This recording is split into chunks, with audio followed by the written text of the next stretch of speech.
The unexpected departure, Elena Vasquez, straightened her simple black dress as she stepped into the towering glass headquarters of Reed Innovations. At 26, with her art history degree and modest background, she felt like an imposter among the sleek professionals rushing through the lobby. But she wasn't there for a job interview or business meeting. She was there to surprise her boyfriend of 14 months, Nathaniel Reed. Their relationship had been unexpected from the start. They'd met when Elena was restoring a Renaissance painting Nathaniel had acquired for the company's art collection. She had mistaken him for a maintenance worker that day, speaking freely about the emotional depth of the artwork. When she discovered he was actually the 34-year-old CEO worth billions, she'd been mortified. But Nathaniel had been captivated by her authenticity in a world where everyone wanted something from him. Miss Vasquez for Mr. Reed, she told the receptionist, who raised an eyebrow but made the call. Elena clutched the small wrapped gift in her hand, an antique pocket watch she'd found at an estate sale and painstakingly restored. Today marked 1 year since their first real date. The elevator ascended silently to the executive floor. Elena's heart pounded with anticipation, butterflies dancing in her stomach, as they always did when she was about to see him. Despite their different worlds, what they shared felt real, more authentic than anything in Nathaniel's high-powered life he'd told her countless times. She stepped out onto the marble floor, making her way toward his corner office. As she approached, she heard Nathaniel's voice, that deep, confident tone that still gave her goosebumps, followed by a woman's laughter. The door was slightly ajar. "You know I've always adored you, Nate," the female voice purred. "All these years. I've waited for you to realize that what we have is something worth fighting for. This arrangement with the art girl, it's been entertaining, but we both know where you belong." Elena froze, her hand suspended inches from the door. "Victoria, you're not wrong about some things," Nathaniel replied, his voice thoughtful. "I've been considering my options carefully. The merger is perfect timing," Victoria continued. "Our families, our businesses, together we'd be unstoppable, and I know exactly how to handle someone in your position. That girl, she's a temporary distraction. She could never understand our world." Elena's vision blurred with tears. The pocket watch felt suddenly heavy in her hand. She'd been a fool to believe someone like Nathaniel Reed could truly love someone like her. It had all been an amusing diversion for him. She turned away silently, walking with measured steps until she reached the elevator. Inside, she leaned against the wall, struggling to breathe through the crushing pain in her chest. The fantasy she'd been living, the genuine connection she thought they shared, crumbled around her. In the lobby, Elena slipped the small package into her purse. She wouldn't make a scene. She wouldn't beg or plead. She would simply disappear from his life as suddenly as she had entered it.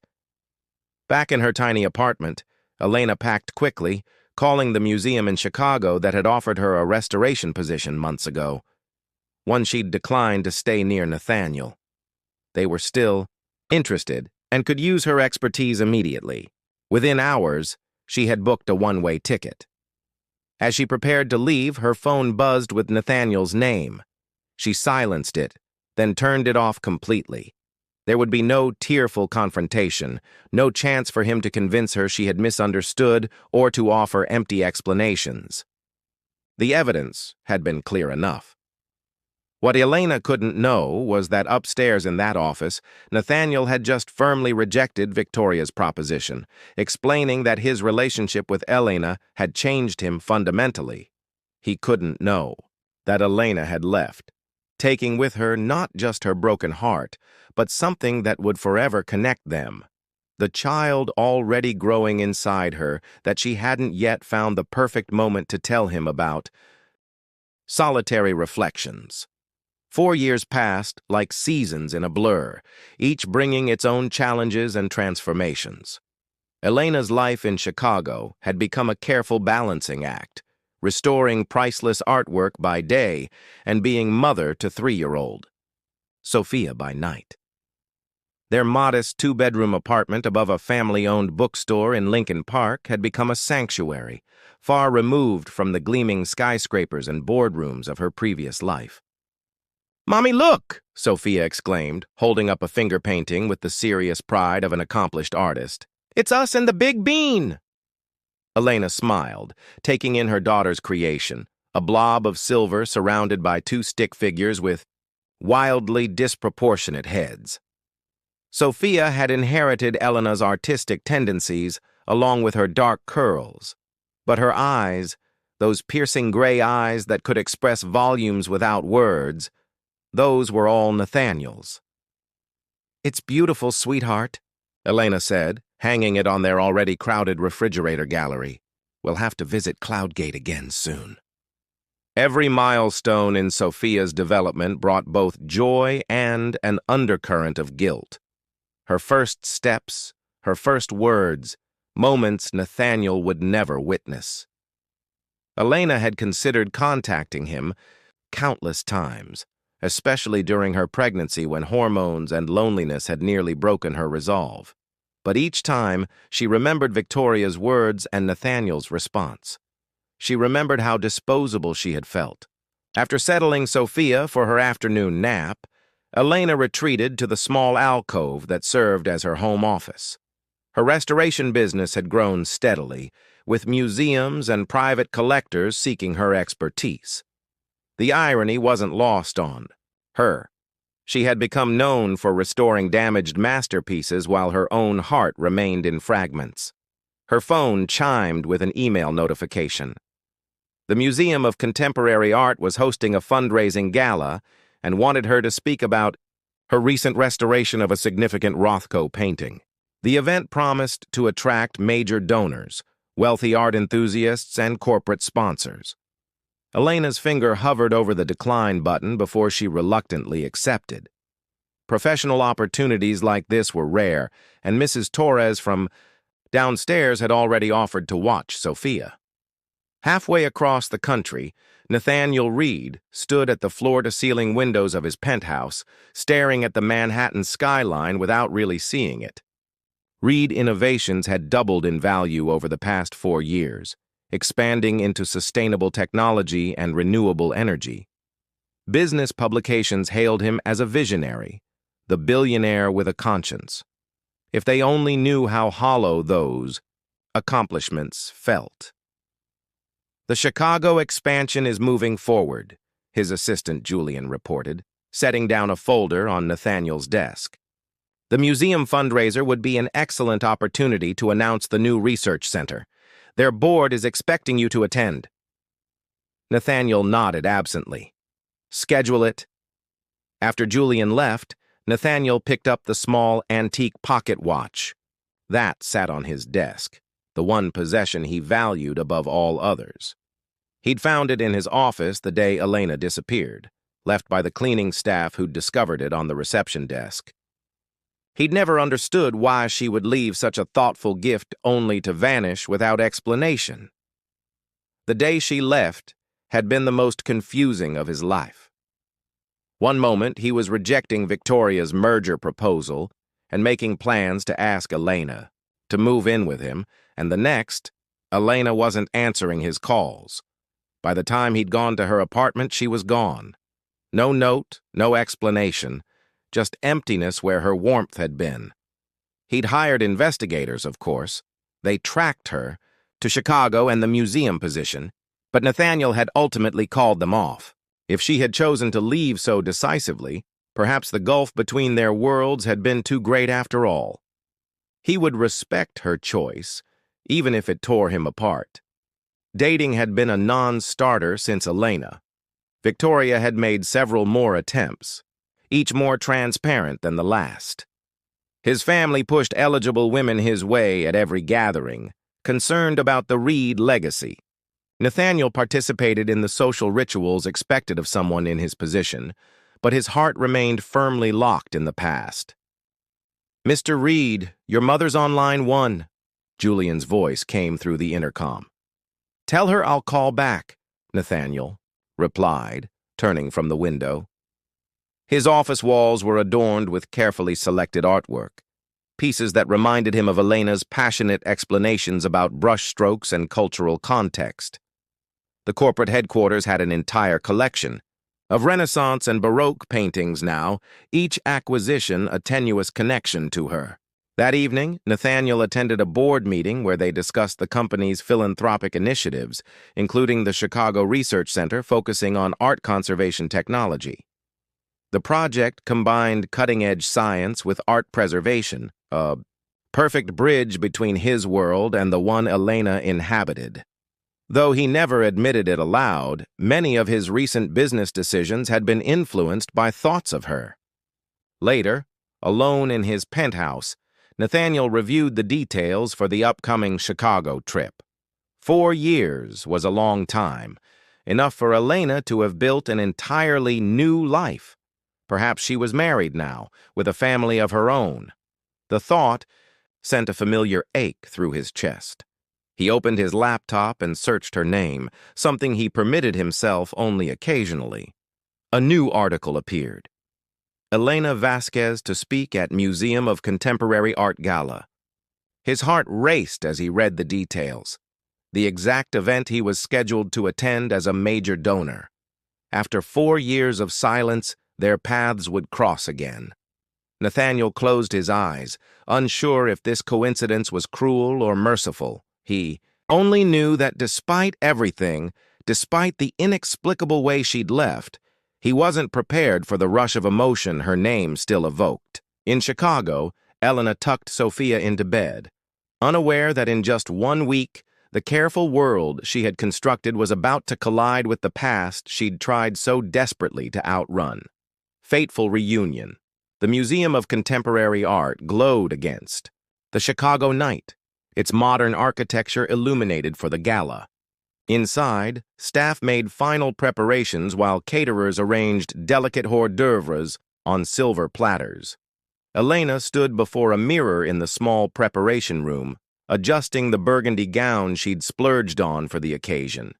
Her hair was swept into an elegant updo, revealing the delicate curve of her neck and the simple pearl earrings she'd inherited from her grandmother. "You look beautiful," said Olivia Chen, the museum's director of special collections. "Are you nervous about your speech?" "Terrified," Elena admitted, "but I've survived worse." What truly terrified her wasn't public speaking, but stepping back into the world of wealth and privilege she'd once glimpsed through Nathaniel. Tonight, she would be surrounded by the elite, people who could further her career with a single nod of approval. For Sophia's future, she needed to embrace these opportunities, however uncomfortable. Meanwhile, Nathaniel's private car pulled up to the museum entrance. He straightened his bow tie, a strange tension coiling in his stomach. His purpose tonight was clear. Announce Reed Innovations' funding for the new Conservation Technology Center, make the appropriate connections, and perhaps, if courage permitted, approach Elena after all these years. "Mr. Reed, welcome," greeted the museum's chairman, Marcus Whitley. "We're honored to have your support for this endeavor." Nathaniel nodded politely, his eyes already scanning the growing crowd. The intersection of technology and art preservation is fascinating territory. I'm looking forward to hearing more about the museum's vision. He accepted a glass of champagne from a passing server, taking a measured sip as he continued his casual surveillance of the room. The gala had attracted the expected crowd, wealthy donors, art enthusiasts, museum board members, all engaged in the practiced dance of philanthropy and networking. Then he saw her. Elena stood near a restored Rothko painting, gesturing animatedly as she explained something to a small gathering of patrons. The years had only enhanced her beauty, adding a quiet confidence to her movements. Nathaniel's breath caught in his throat. Everything around him, the music, the conversations, the tinkle of crystal, faded to background noise. He was about to move toward her when the chairman tapped his glass for attention, announcing the evening's program would begin. Guests migrated toward the main gallery, where chairs had been arranged facing a small podium. Nathaniel found himself seated in the front row, directly in Elena's line of sight, when she would take the stage. Our next speaker has quickly become one of the most sought-after art restoration specialists in the Midwest, the chairman announced. Her work on the Rothko you see behind me has been described as nothing short of miraculous. Please welcome Elena Vasquez. Somehow, Elena delivered her presentation flawlessly, discussing the technical challenges of the Rothko restoration, the historical significance of the piece, and the importance of conservation work, all while acutely aware of Nathaniel's unwavering gaze. The gray eyes she saw every day in her daughter's face were now fixed on her with an intensity that made her palms sweat. After the presentations concluded, Elena tried. Just her name, spoken in that deep voice she'd never forgotten. She turned slowly, meeting his eyes directly for the first time in 4 years. "Nathaniel," she acknowledged, striving for composure. "Congratulations on your company's success. I've read about your expansion into sustainable technologies." "Thank you," he replied, searching her face. "Your work on the Rothko is remarkable. Though I'm not surprised, you always had an extraordinary gift." The polite exchange felt absurd. After all, they'd been to each other, yet neither seemed able to bridge the chasm of unspoken words between them. Before either could venture into more dangerous territory, Elena's phone buzzed. She glanced at it, her expression changing instantly. "I need to take this," she said, stepping away to answer. Nathaniel watched as her professional demeanor melted into something softer, more intimate. "Is everything okay, sweetheart?" she asked into the phone. "Yes. Mommy will be home soon. I promise." A pause. "I love you too, Sophia. Let Mrs. Torres tuck you in, and I'll come kiss you when I get home." She ended the call, turning to find Nathaniel staring at her with a complex mix of emotions she couldn't decipher. "You have a daughter," he said, his voice carefully neutral. Elena nodded, suddenly defensive. "Yes, I do." "How old is she?" The question seemed casual, but his intensity betrayed him.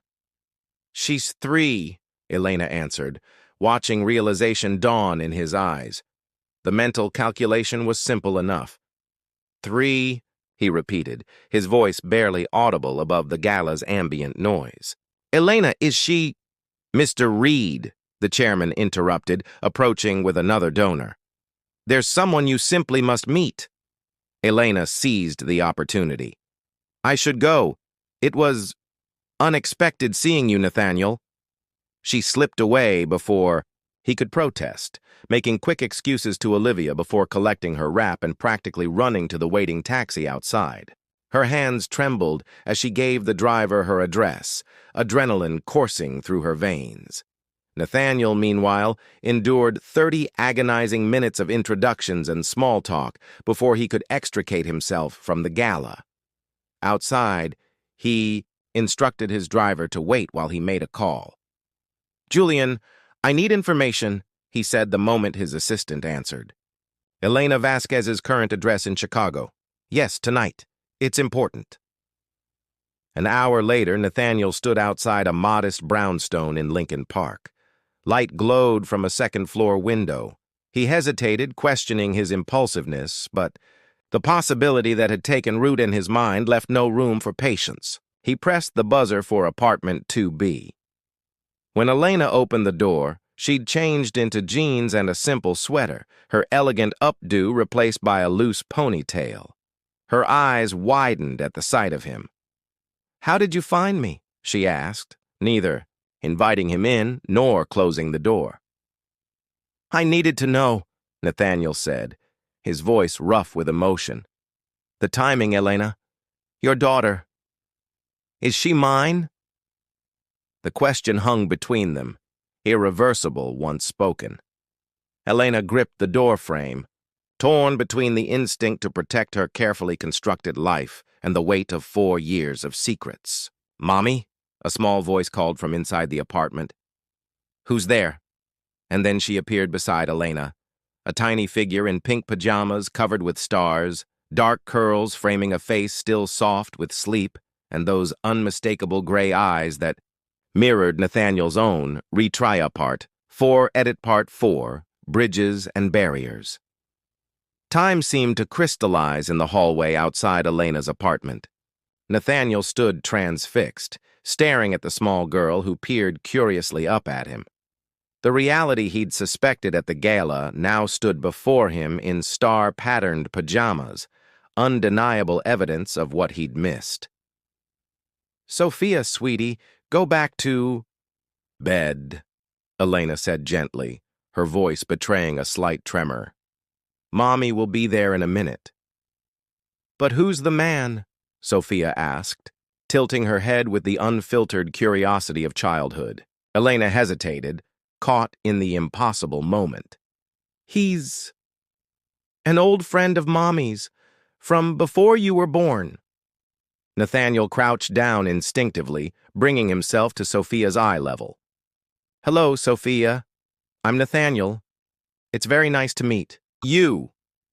"Your voice is deep," Sophia observed, making both adults tense with the innocent observation of their genetic connection. "Do you like dinosaurs?" "I have 17. A smile broke across Nathaniel's face, a genuine one that reached his eyes. "I do like dinosaurs. Which one is your favorite?"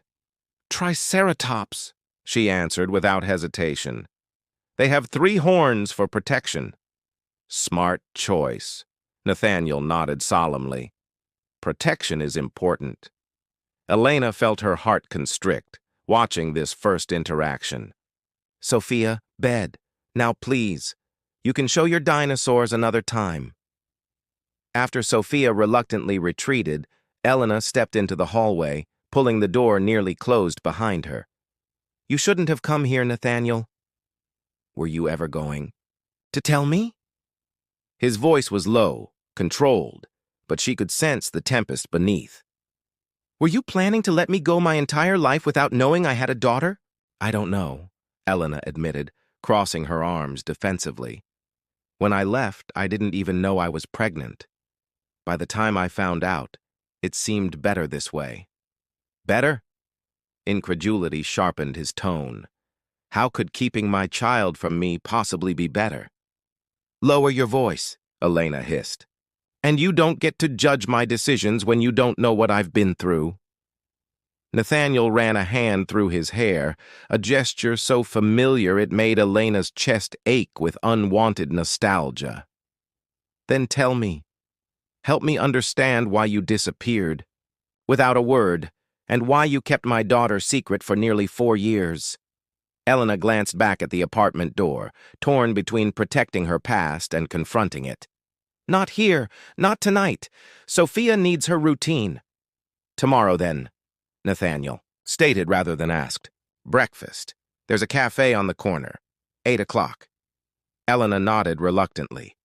"Fine. But this doesn't change anything, Nathaniel. We can't just rewrite the past." "No," he agreed, his gaze intense. "But we can shape the future. Good night, Elena." She watched him walk away, her emotions a tumultuous storm. Inside, she found Sophia still awake, clutching her favorite Triceratops plush. "Is your friend nice?" Sophia asked, as Elena tucked her in. Elena smoothed her daughter's curls, buying time to form an answer. "Yes, sweetheart, he's complicated but nice." "He has eyes like mine," Sophia observed sleepily. "Yes," Elena whispered. "He does." Morning arrived with a pale winter sun filtering through frosted windows. Elena dressed with care, selecting jeans and a burgundy sweater, casual but put together. She arranged for Mrs. Torres to watch Sophia and arrived at the cafe precisely at 8, finding Nathaniel already seated in a corner booth, 2 steaming mugs on the table. "You remembered," Elena said, slipping into the seat across from him. and wrapping her hands around the chai latte he'd ordered for her. "I remember everything about you," Nathaniel replied simply. The statement hung between them as Elena gathered her thoughts. "I owe you an explanation," she finally said, "about why I left that day." Carefully, she recounted what she'd overheard. Outside his office, Victoria's proposition, his apparent consideration of it, the crushing belief that she'd been merely a temporary distraction. Nathaniel's expression shifted from confusion to horror. "Elena, that conversation, you misunderstood entirely. I was rejecting Victoria's proposal, both business and personal.